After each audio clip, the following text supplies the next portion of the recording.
All right, UPSC aspirants, you know this one's coming right. Renewable energy in India, it's a topic that just keeps on giving for both mains and prelims. It really does. And what's exciting is that it's not just some theoretical concept, it's happening right now in India. Mm. We're seeing a real shift from those old fossil fuels to these sources that can actually replenish themselves. Okay, so let's break it down. When we talk about renewable energy sources relevant to India, what are we really looking at?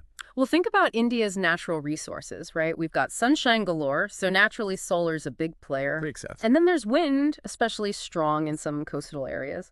Oh, and we can't forget hydropower. That's been a major contributor for a while, especially with the potential up in the Himalayas. So those are the big three. Yeah, I'd say so for Yeah. India. But there's also biomass, geothermal, even ocean energy. Those are kind of bubbling up as potential contributors too.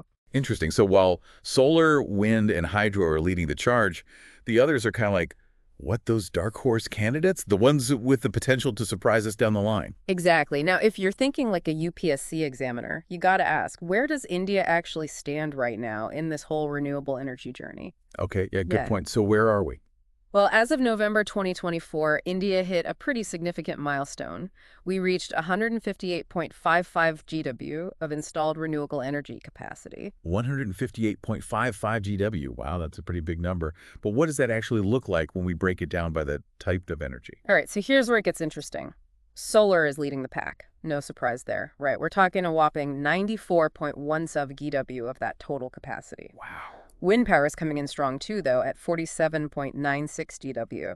And just in the last fiscal year, we added another 2.07 GW of wind power. So solar's the star, but wind is holding its own, and they both seem to be growing pretty rapidly. Absolutely. Now, let's talk potential for a second.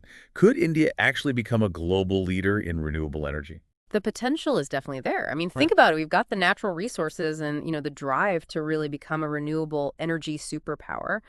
Take solar, for example, over 300 sunny days a year. The National Institute of Solar Energy estimates that we could generate a massive 748 GW of solar power. 748 GW. That's, what, almost 5 times our current capacity. Yeah, and that's just by using like 3% of our wasteland. Okay, wow. So solar's got huge potential, clearly. What about wind power? What are we looking at there? Well, our wind energy potential is over 300 GW, and states like Tamil Nadu, Gujarat, Maharashtra, Andhra Pradesh, Karnataka, they've got particularly strong wind resources. And keep an eye out, this will be important for your UPSC prep on those upcoming offshore wind projects. Offshore wind, okay. So we've talked a lot about solar and wind. What about those other players like hydro, geothermal, ocean energy? Where do they fit into India's renewable energy picture? Okay, so hydro first. India's got an estimated potential of 148 GW a day with a good chunk, like around 46 GW, still untapped.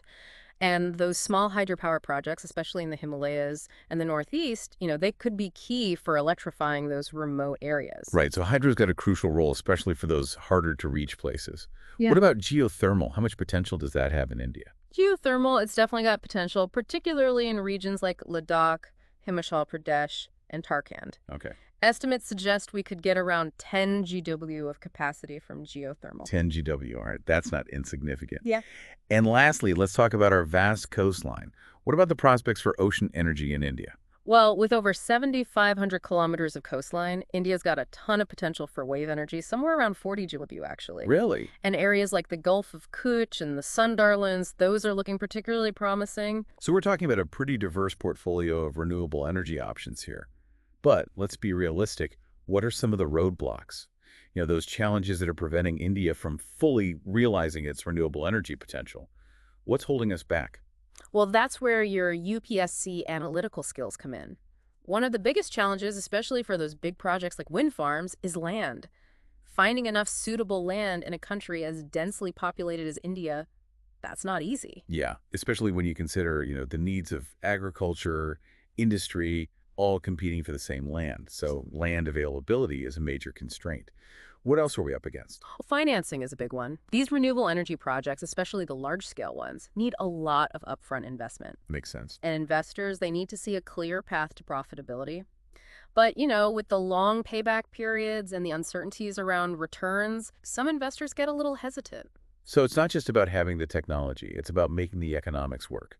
Are there any financial challenges that are specific to certain types of renewable energy projects? Yeah, take wind power. Its generation can be a bit unpredictable, right? It fluctuates depending on the wind patterns, Right. and that can create some issues for grid stability. Sometimes it even leads to curtailment, where they have to reduce wind power generation to maintain grid balance. Yeah. And that obviously impacts the profitability of those wind power projects. So we've got land constraints, financing hurdles, grid integration issues.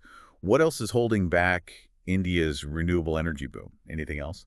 Well, finding those prime locations, the ones with the best wind speeds, that's getting harder and harder. Right. So new projects end up in less viable areas, and that leads to lower returns on investment. It's kind of a vicious cycle, right?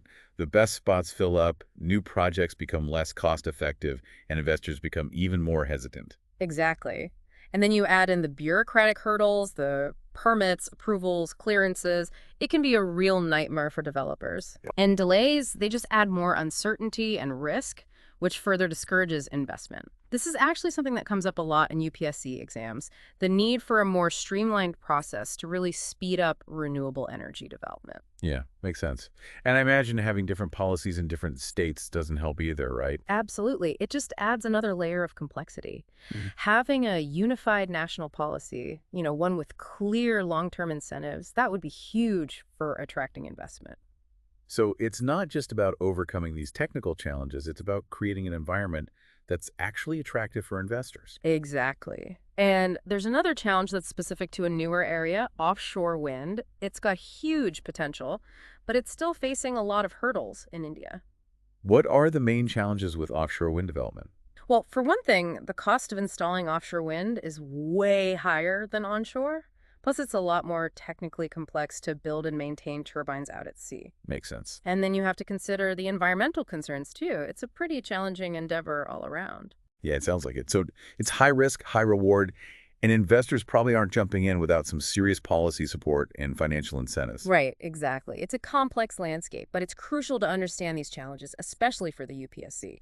And not just for the prelims, but for crafting those well-rounded answers in the mains too. All right, so we've done a deep dive into the challenges, but it can't be all doom and gloom, can it? I mean, the government must be doing something to address these roadblocks and actually boost the renewable energy sector, right? Oh, absolutely. And that's what we're going to explore in detail in the next part. Sounds good. And listeners, if you're finding this helpful for your UPSC prep, don't forget to like and subscribe. It really helps us reach more aspirants like you. Something that often comes up in those UTSC discussions is how each state is doing with renewable energy. Oh, yeah, that's a good point.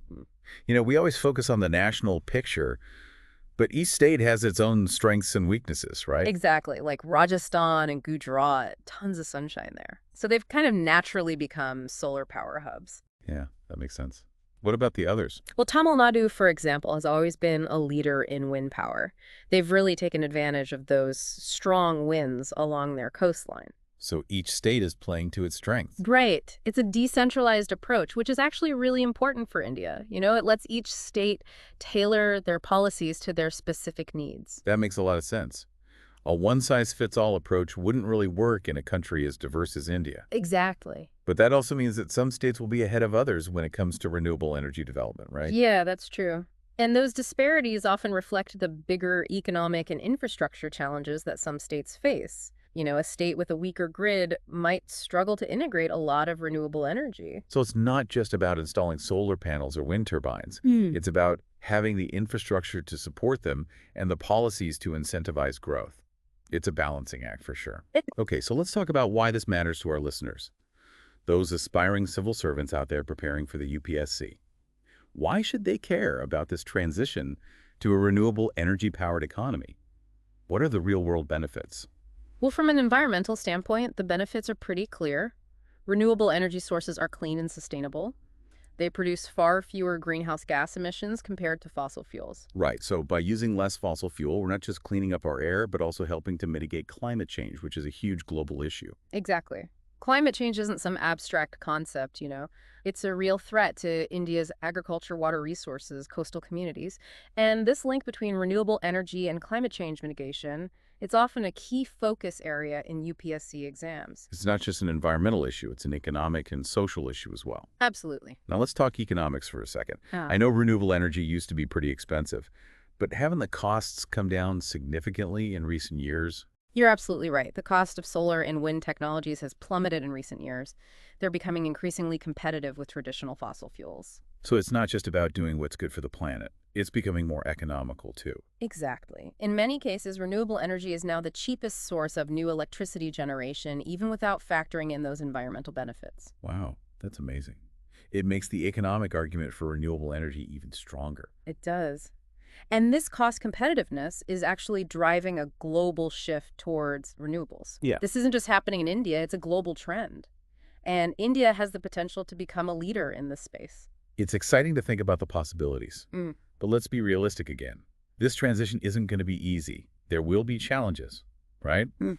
What are some of the potential downsides or trade-offs that we need to consider? One of the biggest concerns is the intermittency of renewable energy. The sun doesn't always shine, the wind doesn't always blow. So this unpredictability can create challenges for grid stability and reliability if we don't have good backup systems or energy storage solutions. So we need to figure out how to manage that intermittency.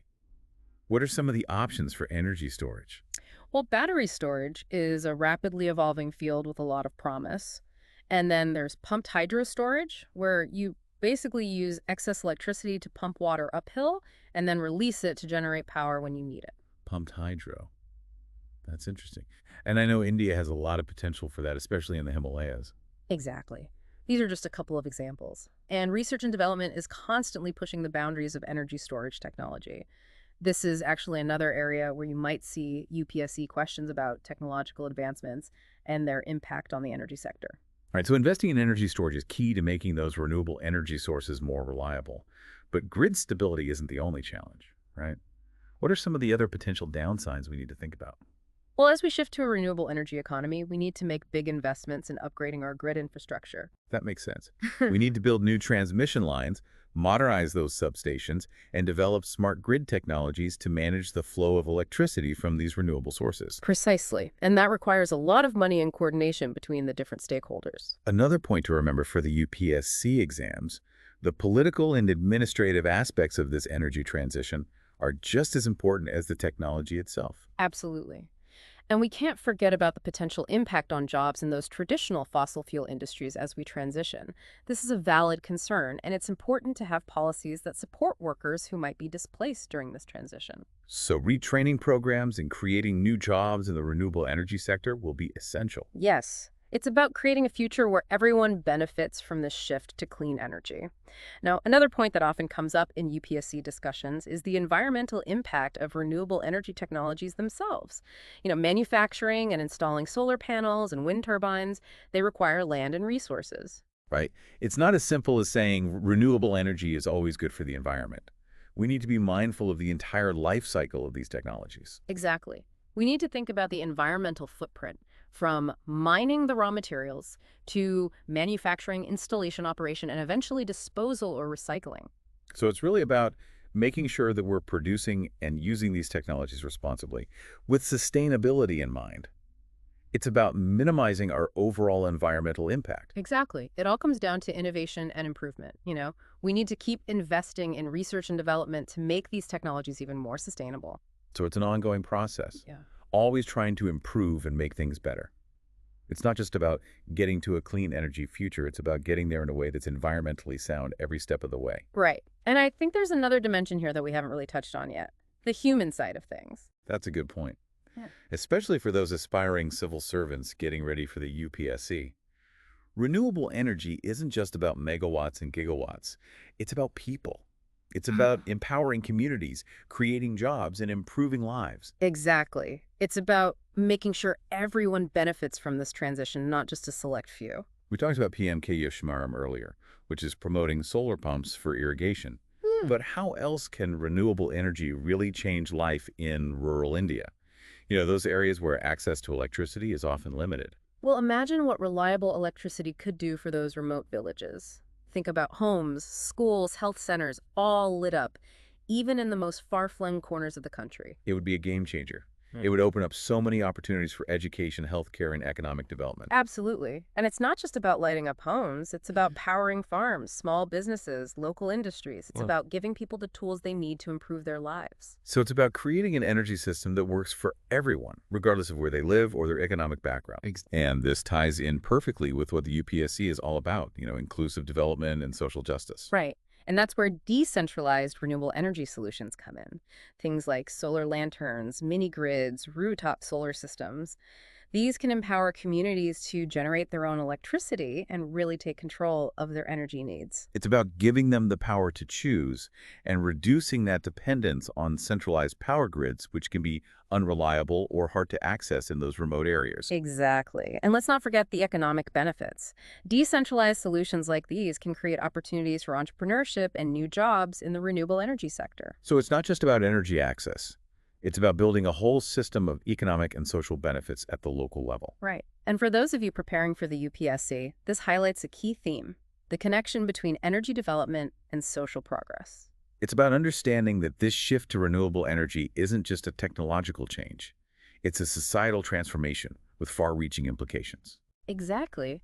And this transformation requires us to think bigger. We need to go beyond those large-scale projects and foster innovation and entrepreneurship that encourages communities to embrace those decentralized solutions. So it's a bottom-up approach, where people are active participants, not just passive recipients of government policies. Right, and that's why education is so important. We need to teach people about the benefits of renewable energy, the different technologies out there, and how they can be a part of this change. It's about empowering them to become agents of change in their own communities. Absolutely. And it's not just about technical know-how, it's about building a sense of ownership and responsibility. People need to understand that this is about their future, their well-being, and the well-being of their children. It's about building a sustainable future for everyone. This has been a fantastic conversation. We've Mhm. covered so much ground, from the technical details and policy challenges to the economic and social impact of renewable energy. And for our listeners who are preparing for the UPSC, I hope this deep dive has given you a solid understanding of this crucial topic. Remember, this isn't just about memorizing facts for an exam. It's about understanding what this energy transition really means and how you can contribute to a sustainable future for India. We encourage you to keep learning, keep asking questions, and keep exploring this topic. Because this is bigger than just passing an exam. This is about creating the future we want to live in. A future where clean, affordable, and accessible energy powers progress and prosperity for everyone in India.